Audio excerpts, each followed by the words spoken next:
On this episode of Eat, Sleep, Drive, we are covering fun, attainable cars that you can buy and never lose a dime on. Stay tuned, guys, because I have 5 examples for you today, one of which is sitting right here.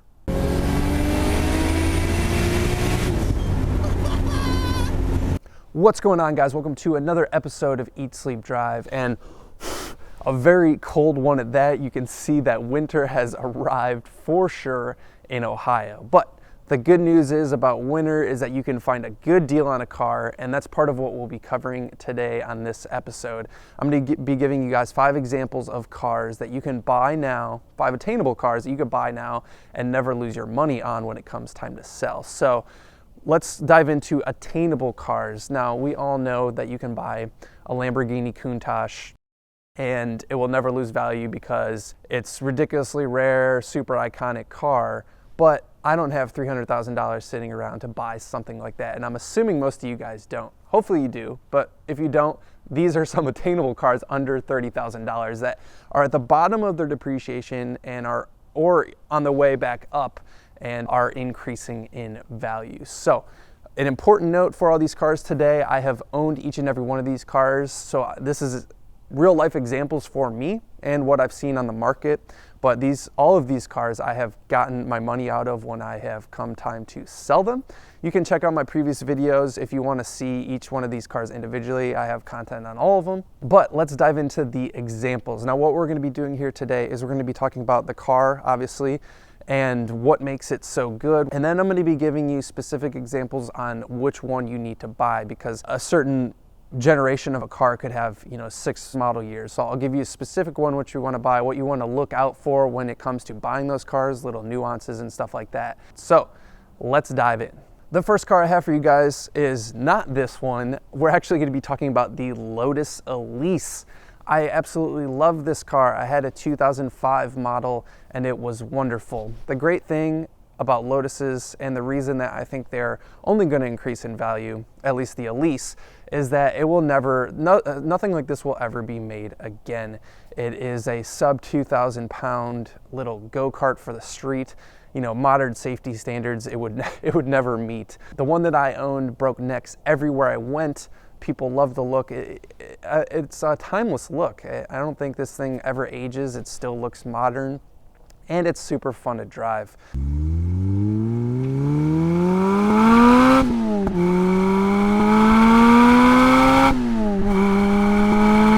Also, before you balk and say, oh, it's a Lotus, like they're super unreliable, why would you buy a Lotus? Well, the Elise had a Toyota engine and transmission. It was from a Celica tuned by Yamaha, so they're actually shockingly reliable, which is something that you can't say for most Lotuses. So that's something to keep in mind. They're just great buys right now. You can get a real nice example for just under 30 grand or right around 30 grand.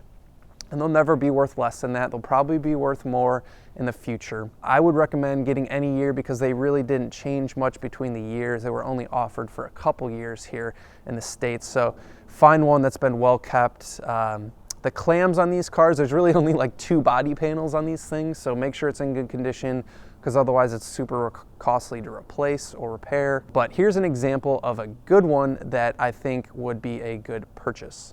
Here is a 2005 Lotus Elise in British Racing Green. Absolutely gorgeous car, great color. They didn't make too many of these. It's only got 32,000 miles on it. Owner's asking 33 grand, but I bet you can get this car for 30 grand. This is a great buy all day long. Now, the Lotus Elise is a bit of a softball. It's an easy one, right? Well, I'm going to go out on a limb here on this one, which is maybe not as obvious. But I'm going to say the next car that is going to be a good purchase is a Mitsubishi Evo.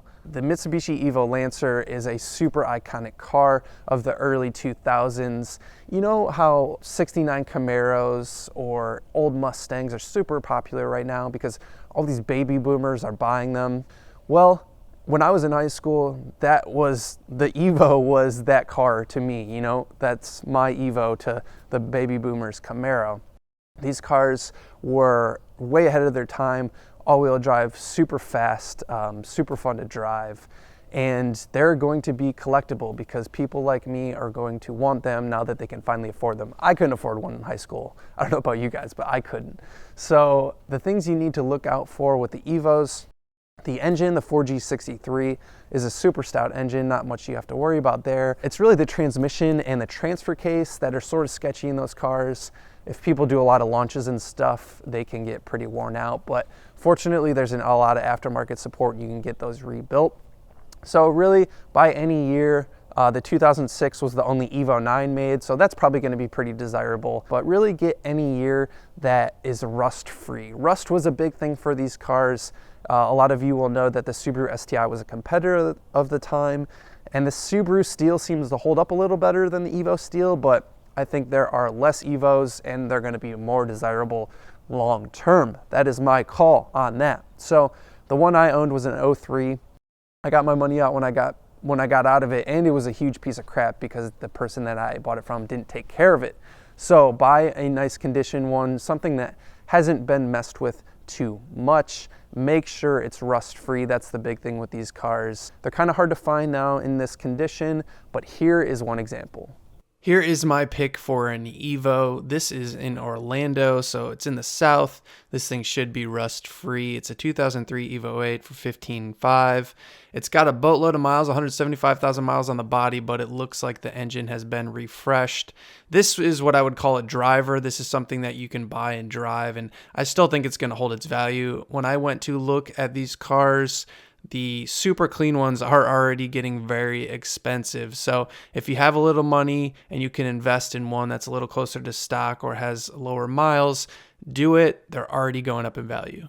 The next car on the list is a Honda S2000. Guys, these are no-brainer cars because they are definitely the cheapest they will be on the market and will only go up. This is a street car that revs to 9,000 RPM. That's in small company, right? There's not too many street cars that do that. Absolute blast to drive. Convertible, which I'm not super keen on, but you can get a hard top for it if you look hard enough. They're just fun cars, and it's a Honda. It's super reliable. Make sure you do the valve adjustments if you buy one. Really, at any mileage, pretty much they're a good buy. The one that I owned was a 2003.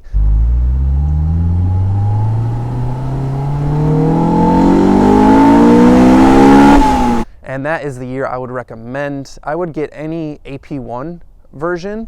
There were two versions of the cars. They made them from 2000 to I think 2008 or something like that.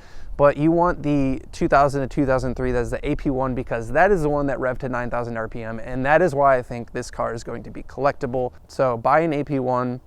The AP2s had a lower red line, like 8,000 RPM, which is still good. They had a little more torque, but I just like the liveliness of the AP1. I think they're gonna be more collectible. Once again, find one that is rust-free, which is pretty easy because most of these cars were not really driven in the winter. They were a sports car, you know, right off the bat. So a lot of people took care of them. But you can buy an 03 for low teens right now with higher miles. If you have more money and can spend some more, get one with lower miles. But it doesn't really matter. Like I said, they're super reliable. Here's an example of a good one. Here we go for an S2000, of course, an 03 model like we talked about last year of the AP1. Guys, for 11 grand, this is a lot of car, definitely going to hold its value. Even with 100,000 miles on it, these are super reliable. Check this out. I bought this from a retired engineer. So that's exactly what you want to hear. It looks like it's been taken well care of. Clean title. It's exactly what you want. 11 grand, you can't go wrong with this car. It will hold its value. Okay, the next car is a E46 M3. That is the early to mid 2000s version of the M3. And in most people's opinion, it is pretty much the last great M3. The size was right. It was smaller than the E90 and the F80 that came after it. The engine was the last naturally aspirated straight six, which is just wonderful. Revs to 8,000 RPM, makes a wonderful noise. It's just a great balanced all-around car, and I think is going to be super collectible in the BMW community going forward. Now, these things have already started going back up in value, and I can tell you that because I'm kicking myself for selling mine. I bought one, owned it briefly. You could check out the videos on that, but even in that brief time period, I made some money on owning it, and that's why I just couldn't pass up selling it at the time. These cars are wonderful to drive.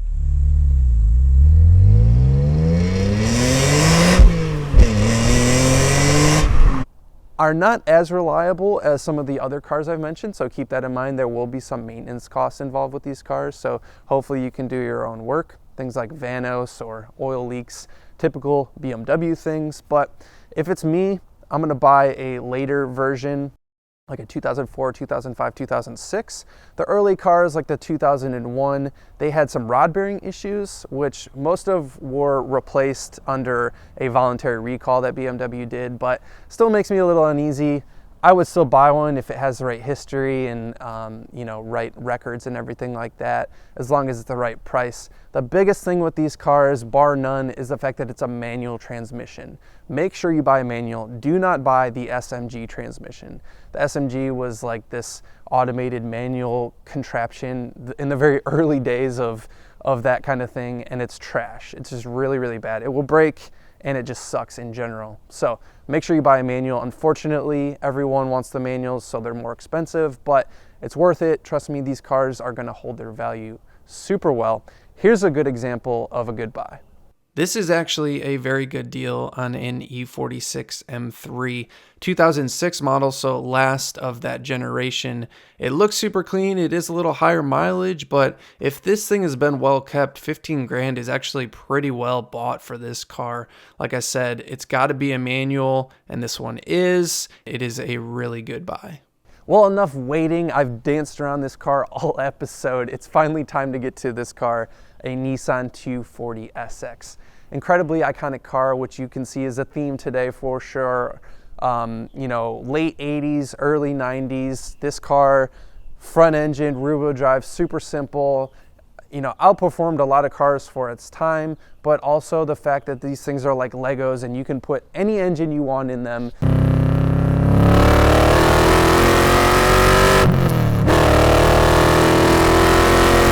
Makes them super desirable on the used car market for racing or just driving for fun or modifying. Whatever you want to do, this car can do it. Now, movies like Tokyo Drift and stuff like that make these cars super desirable, and they were really popular when I was in high school about 10-15 years ago for doing SR20 swaps, importing engines from Japan and dropping them in here because these had a truck motor from factory, and that's probably the only thing that most people replace. Everything else is pretty good. This one that I have is an LS swapped one. So you can find these cars with a variety of engine swaps. And the good news is that they're just gonna hold their value. You can buy a stock one and it'll hold its value. You can buy a modified one, it's pretty much gonna hold its value. For me, obviously I'm gonna buy an S14, which is the later version of the car. S13s are great too, but once again, big thing with these cars, rust. It's the oldest car in the segment, it's the cheapest car in this segment. So search in the South, buy a car that has lived its entire life in the South, because you do not want a rusty example. It will just be a huge pile of shit. They're getting harder to find that are not molested, but here is a good example that I found on Craigslist that I would probably go for, or you could buy mine. I'm probably gonna post mine for sale in the spring, but here's a good example right now. And last but certainly not least, here is a Nissan 240SX. This is an S14 model with an LS1, pretty much exactly like mine. It has a T56 trans, which is the manual transmission that came coupled with a lot of the LS1 cars. 5.7 liter aluminum block V8 really wakes this car up. At $11,900, that's a pretty good deal. This is in Greensboro, North Carolina. Which leads me to believe that it's probably pretty rust free. And at 11 grand, this is going to be a lot of car for your money. It's going to be super fast and super fun and sound, probably most importantly, super good.